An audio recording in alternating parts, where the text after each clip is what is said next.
Yo, what's up guys, welcome back to another video. This is a reaction to the USA explained in 30 maps. I do love a map video, as I say, I feel like at the start of every map related video, but this one is to do with the US and that's pretty much it. We're going to check this out. It's a new video as well, so hopefully it's a good one. And yeah, let's check this out. Hopefully you're going to enjoy, hopefully you're all doing well. Links are in the description to my Patreon where you can see reactions that I can't post to YouTube.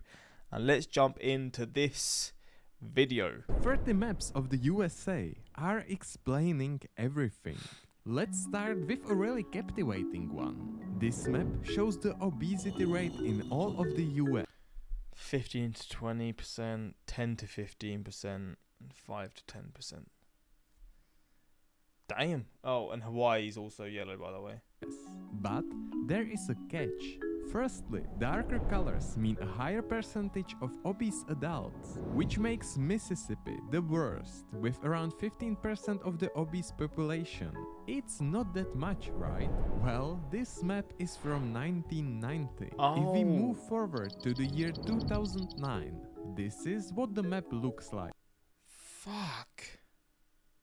Oh my days, it's changed a lot in the US as well.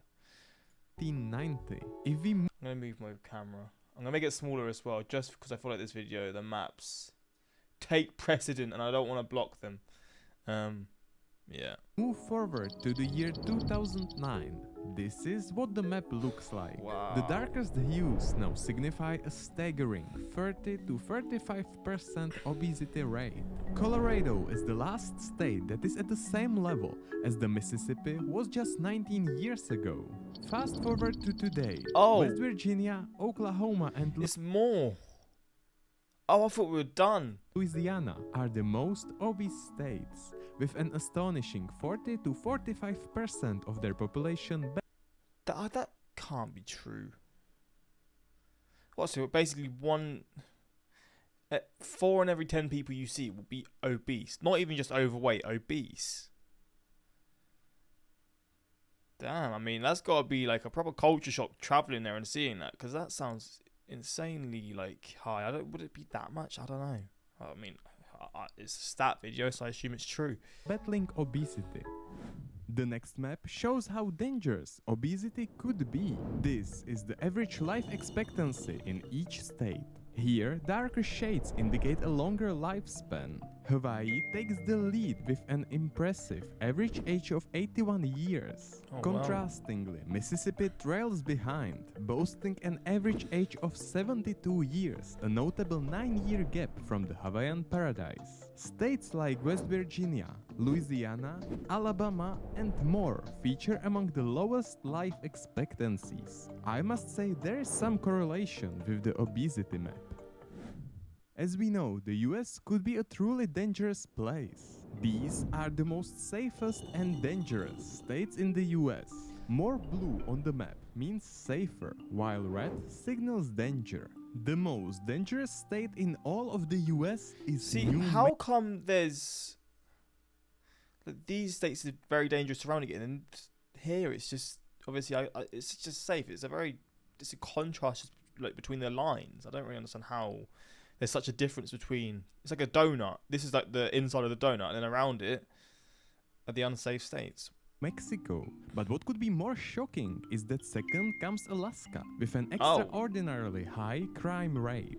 On the flip side, New Hampshire is hailed as the safest state, followed by Maine, New Jersey, Connecticut, and Vermont. So just New England is just the safe area, I guess.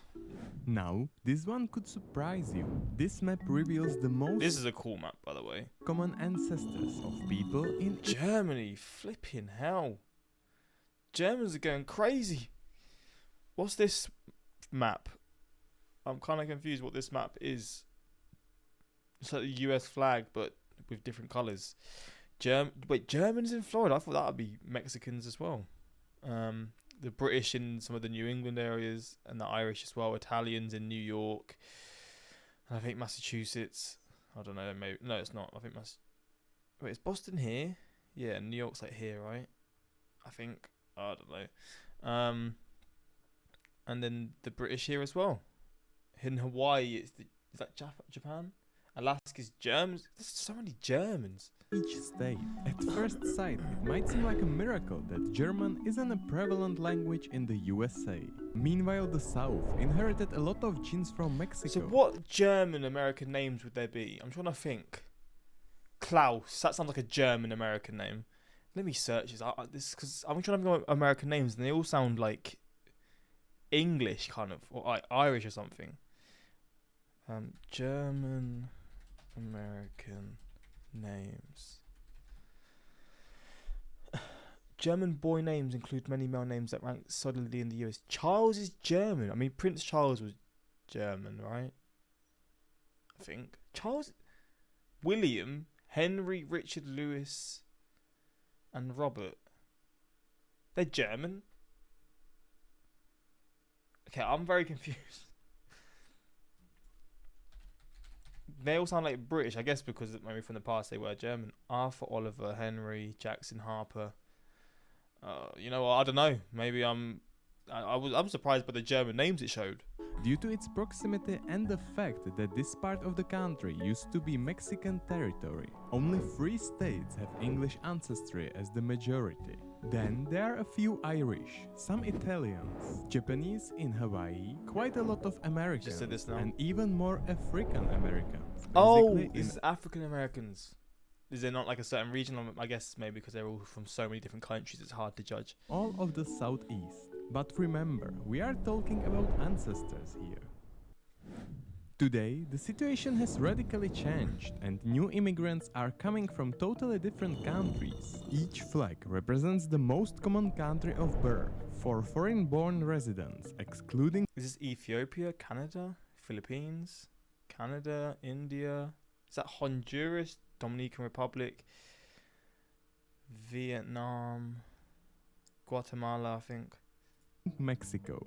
Well, now Cuba. We can see that instead of Germans, the states are dominated by Indians, which leads in total of 22 states. Some of the other prevalent nations are Filipinos in the west and Canadians in the north. But what about the native population that once occupied this big land? Well, unfortunately their numbers have significantly decreased. Today, the Native Americans live only in small areas, making less than 1% of the entire American population.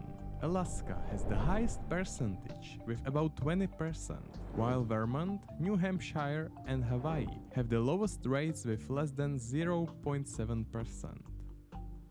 Let's talk about the money. The USA remains the world's leading economy. But does that mean that everyone makes good money? Not quite. This is the minimum wage in each state. And as you can see, the American dream is not the same everywhere. $7. The best place to start seems to be Washington, where you would get a minimum of $16.28. Meanwhile, 20 states keep the federal minimum wage of only $7.25, which is more than 2 times less. That's crazy. I guess, I mean, obviously it's a lot cheaper to live there, but that is wild. But $10 isn't the same everywhere. Consider this map showing the salary needed to afford an average home. There we go. The state where you earn the most is also in the most expensive states. So it's like a contrast, right? Yeah. Darker red means a higher salary is required. Even though you earn double in Washington, you will likely spend double on more or less similar house. Hawaii takes the crown for the most expensive, requiring around $150,000 in salary for an average home. Now the best place to live seems to be West Virginia, with only $38,000 in salary needed to afford a house. This calculation is based on a 30-year mortgage with a 10% down payment. This time, let's wipe every state off the map. Do you know which of them was the first one? A hint is that it's gonna... The Tea Party place, right? Boston, it's gotta be Massachusetts, I don't know. It was somewhere in this area. The first state ever was Delaware, established in 1787. He was quickly followed by Pennsylvania and New Jersey. Next year, another 8 states joined. Since then, each state has gradually become part of the USA. Hawaii was the last state to become part of the US in August 1959, completing the list of the 50 United States we know today. Nevertheless, did you know that these are not the only territories under the control of the USA? The one you probably know about is Puerto Rico, which is not an official state, but an unincorporated territory with Commonwealth status. And there are even more of them. They have different official statuses, but all of them are under the control of the US. 5 of these are inhabited, while the rest are 9 uninhabited islands, atolls, and reefs. They are used mainly for scientific or military purposes. Now, when we have established all 50 states, can you actually remember them? This map shows how well each state is remembered, more or Okay, that's quite fascinating. So you got like California, Texas, Florida, New York as the most known. North and South Dakota. Washington. I got confused for a second. Washington. Nevada, New Mexico. Wait, New Mexico. This is Nevada. This is. Oh God. Oh God. Yeah. I've got all of the ones that orange signifies being more forgotten. Among the most popular states. I could have said more, by the way. I'm just sort of saying the lighter coloured ones. Now if we go to the darker ones. Wait, so the least is the orange. So orange states. This would be. This is Milwaukee. No, Milwaukee? That's a city. Minneapolis, that's a city, no? I was confused between Minneapolis and Minnesota. Minneapolis is the state, right? Which one's Kansas here? There's one that's Kansas. You've got... Oh, I'm having a brain fart. Colorado. Yep. I've had a brain fart. You've got Louisiana here. Mississippi here. Atlanta here. Here is... See, these ones are quite well known. Here, so... South Carolina. I think. I don't actually know, to be honest. Or is it South Carolina? See? I've had a stinker. I've had a stinker. States are California, Nevada, Washington, Texas, Florida, and New York. Meanwhile, easily forgotten states include Maryland, Iowa. Maryland. I've got the Maryland. See, I've still got the Maryland keychain right here. God damn it. Or Indiana. Ohio, Indiana. Oh, fuck, I've had a stinker. Which state stands out as the most memorable or forgettable for you?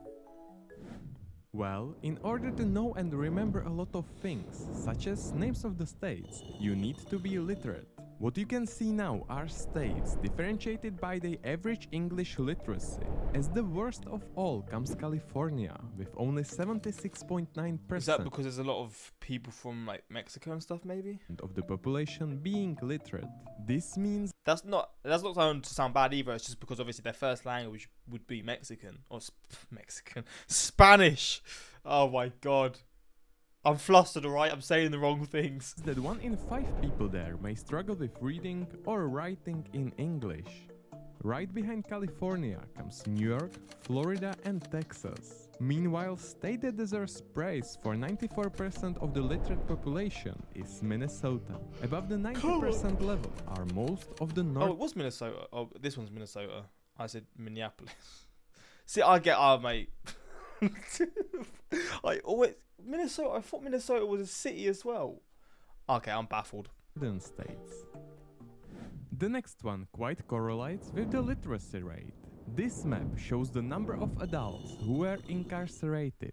I mean Louisiana and Oh. Mississippi. What is happening there? They are the worst states by far, with approximately 1.1% of the adult population in jails or state prisons. Most of the southern states are leading in this metric, which is not particularly the best achievement. Point for Massachusetts, as there the number of adults in jail and state prisons is 4 times smaller than in Louisiana. Good job, guys. Assuming you are not in prison and that you are literate, then you should be making money for your family. This one depicts the median income for an average household in each state.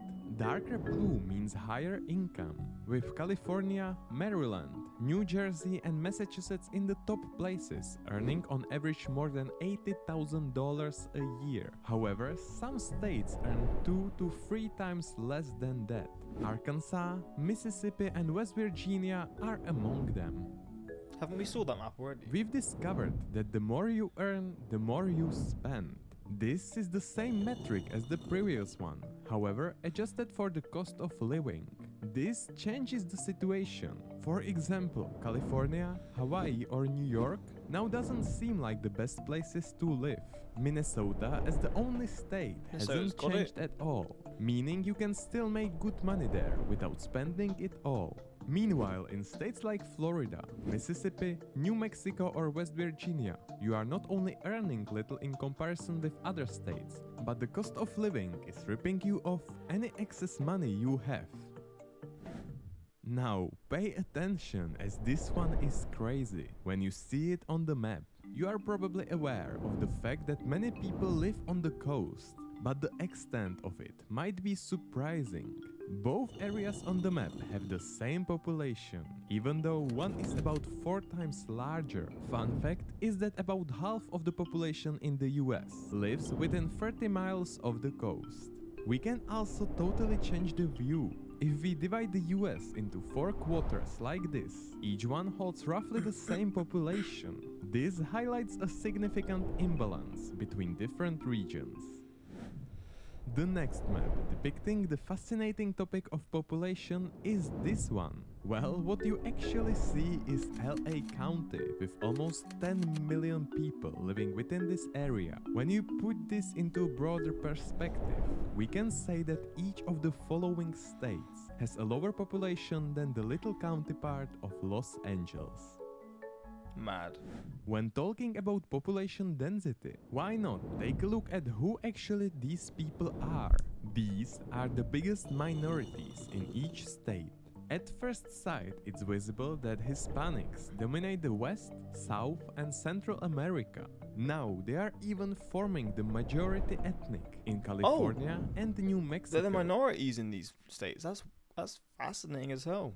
Making white people a minority. The largest minority in the East and Southeast are people of dark color. I wonder if there's any cities in the UK where white people are the minority. I think there might be 1 or 2. I think Leicester. Cities in the UK where white people. I think Leicester might be one. London and Manchester, but yeah, London's diverse as hell. Not for the first time, Leicester lays claim to unique place in the UK according to 2021 census. It's not giving me any statistics though. What about the whitest sea? Yeah, it's gonna be in Wales somewhere. That's not a surprise. This is a fascinating map. Leading in total of 22 states. Meanwhile, the Native Americans are the second largest group only in 4 states. Hawaii, Maine and Vermont are predominantly populated by individuals of mixed ethnicity. Living in America could be dangerous. Unfortunately, crimes and murders happen every day. The following visualization shows the rate of homicides per 100,000 people in each state. New Mexico, Louisiana and Mississippi rank as the top 3 most dangerous states. However, there is still hope, as some places have rates 10 times smaller than the worst cases. Among those are Idaho, Utah, Nebraska, Iowa and Maine with the lowest rate of them all. Only 1.7 homicides per 100,000 people take place there. Yet homicide is not the only danger that lurks outside. Many people willingly put their lives at the risk daily when starting their car engines. Road fatalities are sadly part of the convenient transporting. Nevertheless, it's interesting that some states tend to have even 3 times more car accidents than others, whether it's due to driving habits or road conditions. Data indicate that most road fatalities happen in South Carolina, as right behind it are Mississippi and New Mexico. Honestly, no hate, but what is happening in Mississippi? The winners of this category are Massachusetts, Vermont and Minnesota. Okay, I swear it wasn't my intention to speak badly about Mississippi, and I hope they will succeed in the following category, but they are at the lowest rank one more time. These are states ranked by their credit scores. Massachusetts, Vermont, Minnesota and New Hampshire take the lead once again. So far, these seem like decent places for life. Overall, North seems to handle their finances better than the South. I guess the long winters have an impact on that. We have learned that LA County is large, but Los Angeles itself is not the biggest city out there. Do you know which one is it? Well, if you have never heard about any city in the US, I bet you have heard about this one. It's called New York and is located right here, as well as its almost 9 million population. In comparison, LA City is second with only 4 million. The rest of the top 10 largest cities in the US are Chicago, Houston, Phoenix, Philadelphia, San Antonio, never heard of that one, San Diego. Wait, San Antonio is bigger than Dallas? Dallas and San Jose. Damn. California takes the spotlight again in the following map, which ranks states by their GDP. It's unimaginable how large is the economy of California. Its nominal GDP sits at 3.6 trillion USD. This surpasses the GDP of all countries in the world, except for China, Japan, Germany and the US itself. It's even 1.3 trillion ahead of second place Texas. New York State comes in third place with an admirable $2 trillion. On the other end, the smallest economies are found in Alaska, Wyoming and Vermont, with Vermont being the smallest of them all with $43 billion. That is 90 times less than California. Despite this, Vermont's economy is still larger than that of more than 97 countries worldwide. Jesus. We have talked about the most common country of birth of immigrants in the US. But do you have any idea how many of them are there? These are the shares of the population born outside of the US. California, New York and Florida are the most popular destinations. Meanwhile, nobody wants to start a new life in Montana, West Virginia or Mississippi, which is not a surprise for me after this video. When you have a diverse population from different parts of the world, language can be a barrier. Excluding English and Spanish, these would be the most commonly spoken languages in each state. Do you speak any other language besides these two? Would this be Native American? I don't know what this map is. I'm going to assume it's like something to do with Native America or Native Americans. If you are from the US, chances are you speak German, French or Vietnamese, as these are the most commonly found. Among the less widespread ones are Tagalog, Russian, the native languages of Navajo, Yupik, Dakota or Hmong, Polish, Arabian, Korean, Italian or Chinese. Going back to the old days, when Europeans arrived and established settlements, these are the oldest cities in all of the US. The oldest of them all was found in Florida in 1565 by a Spanish admiral who named it San Agustin. Most of the oldest towns were situated on the east coast, as that was the site from which the Europeans came. But that wasn't a rule, as the third oldest city is located in New Mexico. What? How did that happen then? I got the last map here, but this could be truly the deciding one for you. This map shows all states with Springfield on their land. while the darker ones have even more of them. And that's amazing. Springfield Well, is the most American named place you can think of for sure. But there we go. Wait, Florida is just green in the life expectancy because everyone everyone retires goes there. Maybe, yeah. Being from Mississippi, I will say that all of the large urban areas are terrible. The north is significantly worse than the south. The coast is where all the industry is, and if you don't live next to the south or a city, you usually drive to a different state to work. Damn.